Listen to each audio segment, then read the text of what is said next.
প্রথমে ধন্যবাদ জানাতে চাই আজকের যারা আয়োজক, অর্থাৎ আজকে এত সুন্দর একটা গণসংবর্ধনার আয়োজন যারা করেছেন, বনভোজনের আয়োজন যারা করেছেন, এই আয়োজক বৃন্দদেরকে আমি আন্তরিকভাবে ধন্যবাদ জানাচ্ছি এত সুন্দর আয়োজন করার জন্য।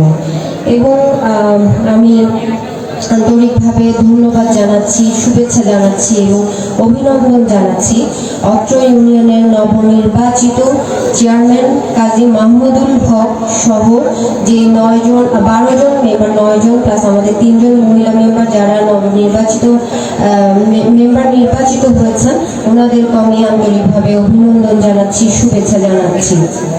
এবং সাথে সাথে আমাদের পার্শ্ববর্তী ইউনিয়ন সমিতির হাটের চেয়ারম্যান জনাব হারুনুর রশিদ ইমন সাহেব, উনিও চেয়ারম্যান নির্বাচিত হয়েছেন, আবারও ওনাকে আমি আন্তরিকভাবে ধন্যবাদ জানাই, শুভেচ্ছা জানাই।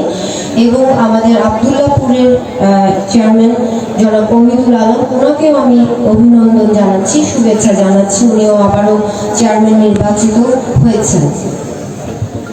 আমার ব্যক্তিগত পক্ষ থেকে এবং আমার উত্তর জেলা আওয়ামী লীগের পক্ষ থেকে আমি ওনাদেরকে আন্তরিকভাবে ধন্যবাদ জানাচ্ছি। আমি বক্তব্য দীর্ঘায়িত করবো না, যেহেতু অনেক রাত হয়ে গেছে। তবে আমাদের নবনির্বাচিত চেয়ারম্যান এবং মেম্বারদের উদ্দেশ্যে আমি একটু বলতে চাই, সেটা হচ্ছে আপনারা যারা চেয়ারম্যান নির্বাচিত হয়েছেন বা মেম্বার নির্বাচিত হয়েছেন, আপনাদেরকে আপনাদের ইউনিয়নের জনগণ আপনাদের উপর আস্থা রেখে, আপনাদেরকে ভালোবেসে, আপনাদের উপর বিশ্বাস রেখে, অনেক আশা আকাঙ্ক্ষা নিয়ে কিন্তু আপনাদেরকে তাদের প্রতিনিধি হিসেবে, জনপ্রতিনিধি হিসেবে তারা নির্বাচিত করেছেন।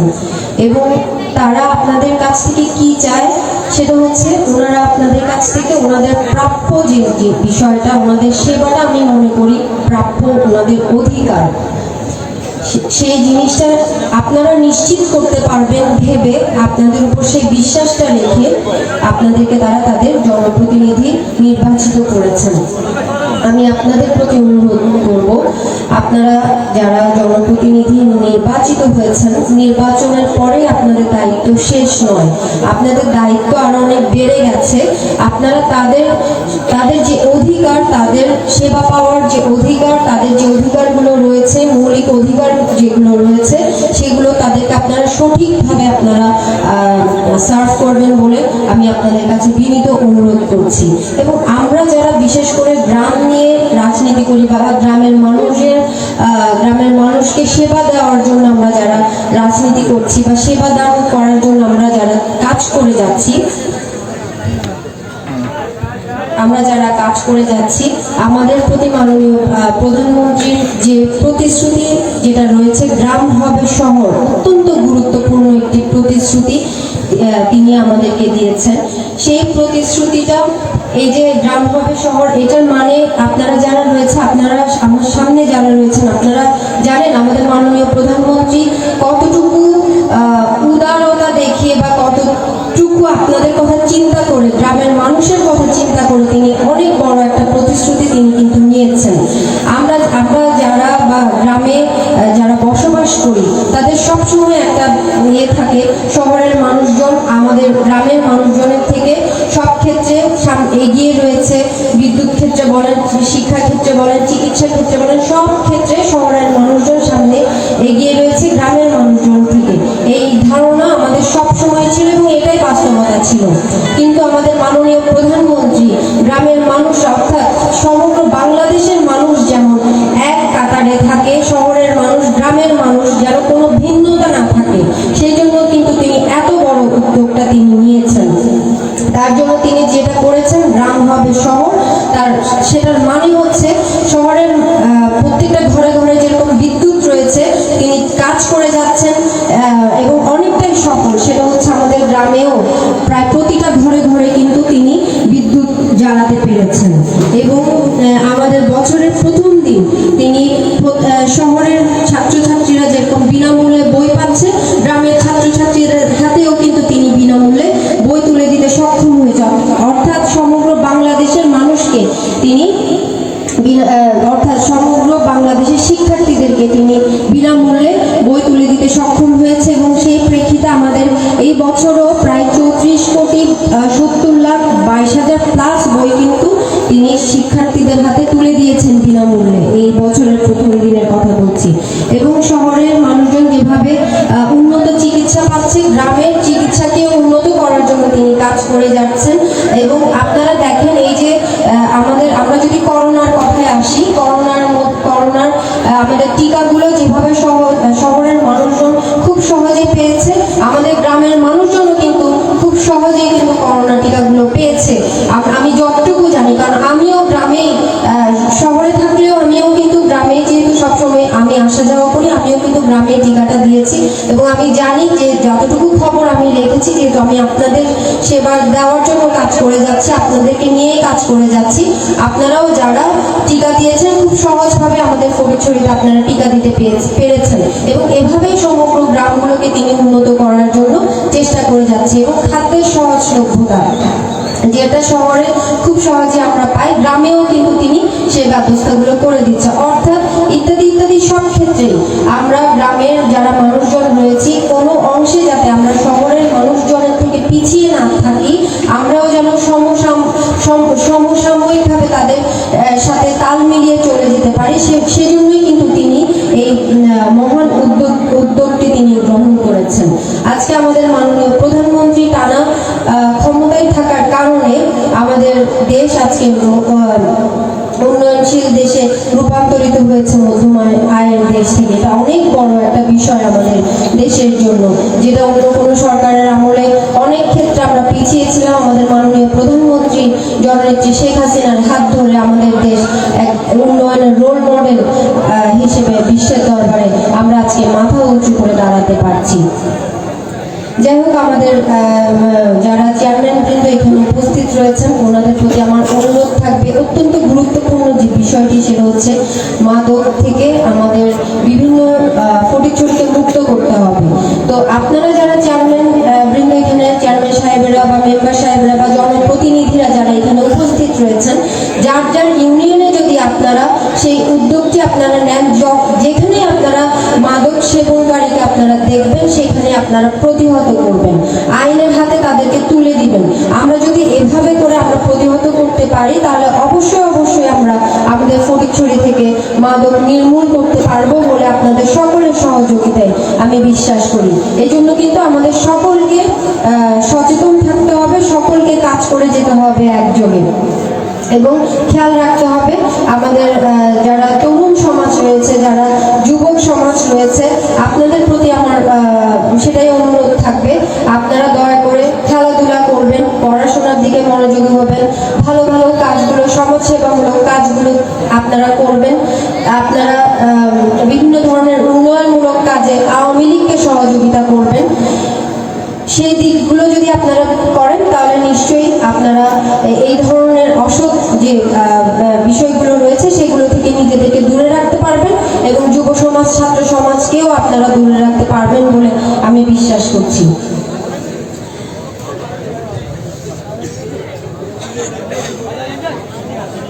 যাই হোক, আমার অনেক আজকে এখানে উপস্থিত হয়ে আমার অনেক ভালো লাগছে। বিশেষ করে আমাদের সম্মানিত আমার শ্রদ্ধেয় আজকের যিনি বিশেষ অতিথি, আমাদের ফটিকছড়ি উপজেলা আওয়ামী লীগের সংগ্রামী সভাপতি, তিনি এখানে উপস্থিত হয়েছেন। আমার অনুরোধটুকু তিনি রেখে তিনি আজকে এখানে উপস্থিত হয়েছেন, ওনার প্রতি আমি আন্তরিকভাবে কৃতজ্ঞতা প্রকাশ করছি। কারণ উনি না আসলে আসলে আজকের এই আয়োজনটা ঠিকভাবে সফল হতো না বলে আমি মনে করি। উনি আমাদের একজন মুরব্বী, উনি একজন বীর মুক্তিযোদ্ধা। আজকে উনি এখানে উপস্থিত হয়ে এই আজকের এই আয়োজনকে উনি সাফল্যমণ্ডিত করেছে বলে আমি মনে করছি।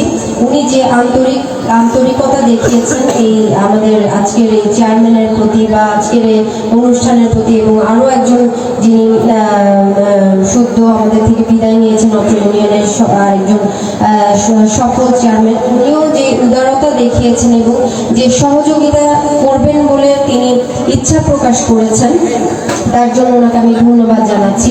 কারণ একা একটা মানুষের পক্ষে কখনোই সম্ভব না অনেকগুলো কাজ করে বা একটা ইউনিয়নকে সুন্দরভাবে পরিচালনা করার জন্য। একটা মানুষ যখন একটা ভালো কাজ করতে চায়, ইচ্ছা প্রকাশ করে, তখন আমাদের সকলের উচিত ওই মানুষটাকে সহযোগিতা করা। আসলে আমরা অনেক সময় ক্রেডিট নেওয়ার জন্য বসে থাকি, ক্রেডিট না নিয়ে আমরা যদি আমাদের ওই চেয়ারম্যান তিনি বলেছেন সেবা একটা ধর্ম। আমরা যদি সোয়াবের উদ্দেশ্যেও সেই কাজগুলো করি তাহলে কিন্তু অবশ্যই সেটা আমাদের সোয়াবও হবে এবং আমরা মানুষের জন্য কিছু করতে পারলাম, সে মানুষ কিন্তু উপকৃতও হবে। সো যে মানুষ যখন কোনো কাজ করতে, ভালো কাজ করতে চায়, তাকে সকলের আমাদের উচিত সহযোগিতা করা। এবং সেই প্রেক্ষিতে আমি বলতে চাই, অত্র ইউনিয়নের জন্য আমার বাবা আলহাজ রফিকুল আনোয়ার অনেক কাজ করেছেন।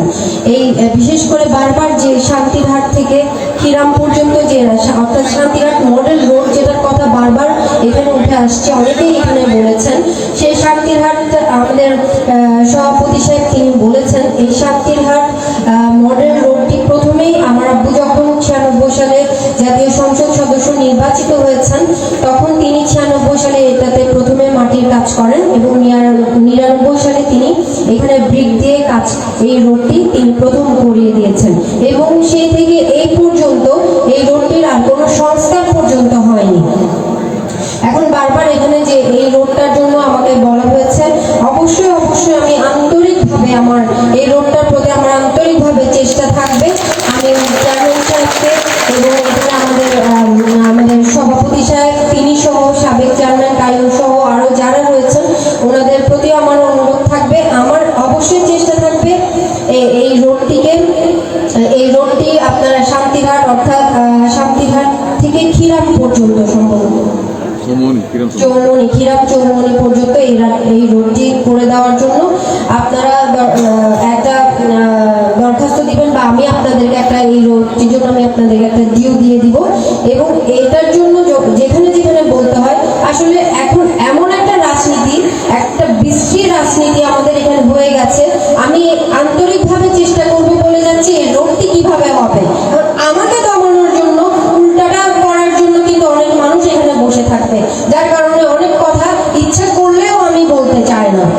অনেক সময় আমি বলি আমি যে জিনিসটা করবো, কিন্তু তোমরা আপাতত যেহেতু একটা প্রচলন আমরা এখন আমাদের মাননীয় প্রধানমন্ত্রী ডিজিটাল বাংলাদেশ তিনি করেছেন, যেহেতু আমাদের ভালো কাজের অনেকে আমাদের নেতৃবৃন্দ চায় ফেসবুকের মাধ্যমে মানুষকে জানাতে, কিন্তু হিংসাত্মক মন মানসিকতার কারণে আমাদের আসলে অনেক কিছু এই জন্য আমি প্রচার করতেও চাই না। আমি আজকে বলে যাচ্ছি এই রাস্তাটার জন্য আমি আন্তরিকভাবে ইনশাল্লাহ আগে আল্লাহ পর আমি ইনশাল্লাহ অবশ্যই চেষ্টা করবো রাস্তাটা যেন খুব সহজ হয়। আপনারা দোয়া করবেন যেন পারি, কারণ যারা হিংসাত্মক রাজনীতি যারা করে তারা যেন কোনোভাবে আমাদেরকে দমাতে না পারে, সেজন্য আপনাদের সহযোগিতা আমি কামনা করছি। এবং আরও একটি সড়কের কথা বলেছে আমাদের চেয়ারম্যান সাহেব, ইসাপুর সড়ক, ইসাপুর ভিলেজ সড়ক, সেটার জন্য আমার সহযোগিতা থাকবে।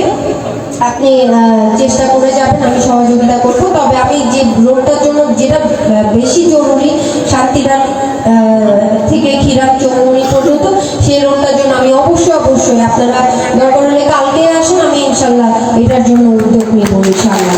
এবং এছাড়াও আপনাদের এখানে আমি ইতিমধ্যে বক্তা সাইদ ইরানও বলেছেন এখানে কিছু কাজ আমি করেছি এবং আমি বক্তা সাইদ ইরান ওনাকেও আমি বলেছি এবং আপনাদেরকেও বলতে চাই, আরও যা এখানে আপনাদের দরকার রয়েছে আমার সাধ্যমতো আমি চেষ্টা করব। শুধু আপনারা আমাকে বলেন কোথায় কি করতে হবে, আমার আন্তরিকতার কোনো কমতি নেই। আমি চাই এই ফটিকছড়িকে সুন্দর একটি ফটিকছড়িতে গড়ে তুলতে, একটি আধুনিক ফটিকছড়িতে গড়ে তুলতে। আমাদের বাংলাদেশে অনেক উপজেলা রয়েছে যেগুলো অনেক কাজ হয়েছে, সেদিক থেকে আমাদের ফটিকছড়ি কিছুটা পিছিয়ে রয়েছে। আমার আন্তরিকতার কোনো শেষ নেই, আপনারা শুধু আমাকে সহযোগিতা করবেন এবং দোয়া করবেন যেন আপনাদেরকে সাথে নিয়ে আমি এই কাজগুলো সম্পাদন করতে পারি। পরিশেষে আসলে আমি সকলের সহযোগিতা চেয়ে এবং আজকের আয়োজকবৃন্দকে আবারও ধন্যবাদ জানিয়ে, আজকে যাদের জন্য আয়োজন ওনাদেরকেও আবারও অভিনন্দন এবং শুভেচ্ছা জানিয়ে, সম্মানিত সকল উপস্থিতিকে আবারও শুভেচ্ছা জানিয়ে ধন্যবাদ জানিয়ে আপনাদের পাশে রয়েছি, আপনাদের সহযোগিতা এবং দোয়া চাই এবং আমরা সকলে এক এবং অভিন্ন হয়ে আমরা এই ফটিকছড়িকে মডেল এবং ডিজিটাল ফটিকছড়িতে রূপান্তরিত করবো ইনশাল্লাহ। এই বলে আমি আমার বক্তব্য শেষ করছি। জয় বাংলা, জয় বঙ্গবন্ধু।